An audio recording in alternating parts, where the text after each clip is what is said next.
O episódio anterior termina com Esaú vendendo a sua primogenitura para Jacó e desprezando assim a sua herança e promessa de Deus. O capítulo 26 começa nos contando que houve fome na terra onde Isaque morava com a sua família. Mas o Senhor disse para Isaque não descer para o Egito e prometeu abençoá-lo. Sendo assim, Isaque habitou em Gerar.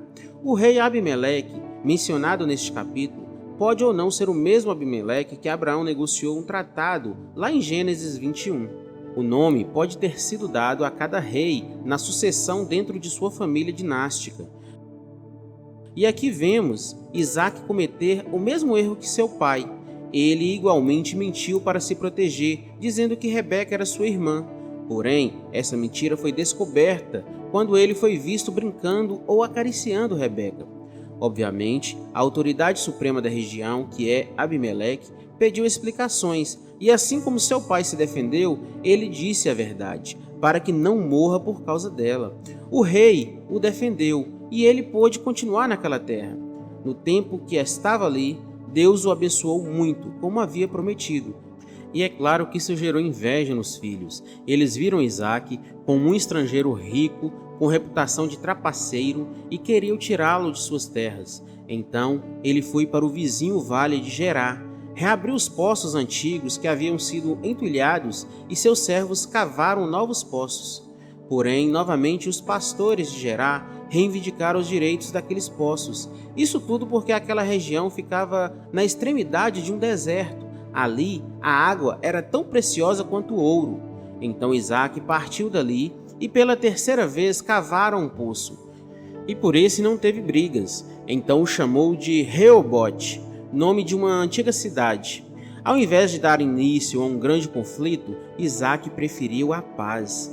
E aí, será que você teria essa mesma atitude? Você estaria disposto a abandonar uma importante posição ou posse valiosa para manter a paz?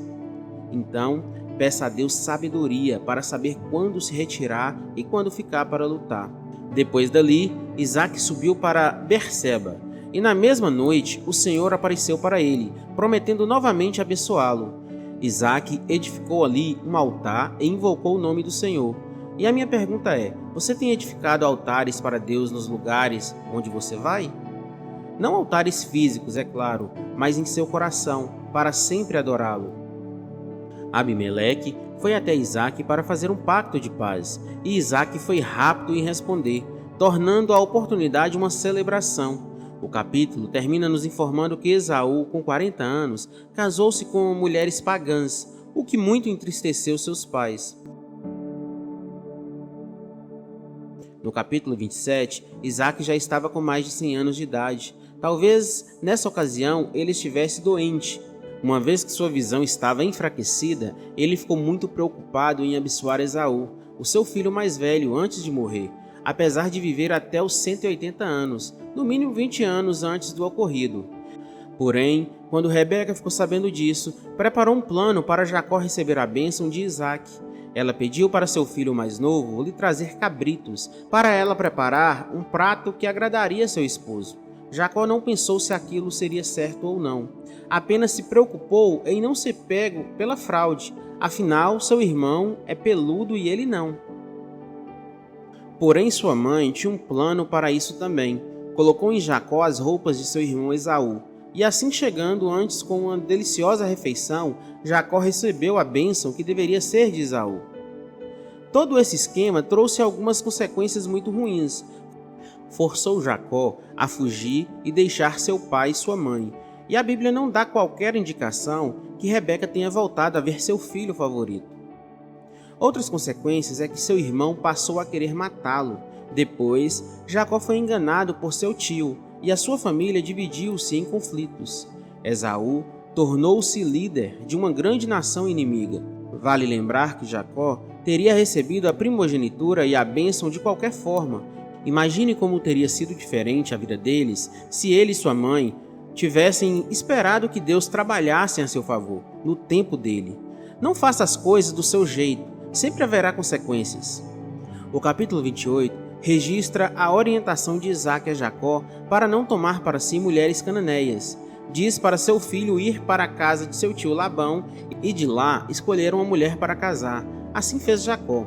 Ouvindo isso, Esaú, querendo agradar o seu pai, pois descobriu que seus pais não aprovaram as suas esposas cananeias, foi até Ismael, meio-irmão de seu pai, e tomou para si uma mulher de lá.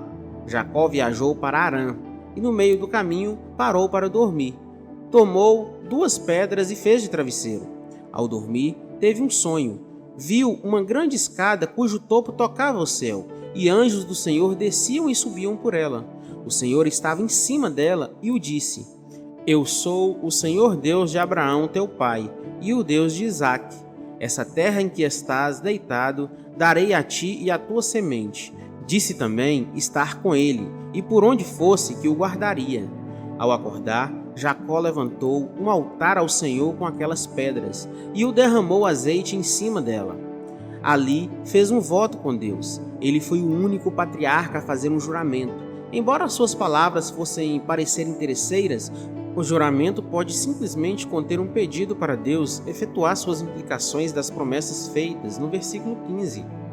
Anos mais tarde, ele confessa que Deus havia de fato cumprido os termos de sua promessa. Nesse voto, ele também prometeu dar o dízimo de tudo que iria receber. Não esqueça de ler esses capítulos para ter mais detalhes. Aqui são apenas pinceladas para te ajudar no entendimento. Fiquem todos com Deus e até a próxima!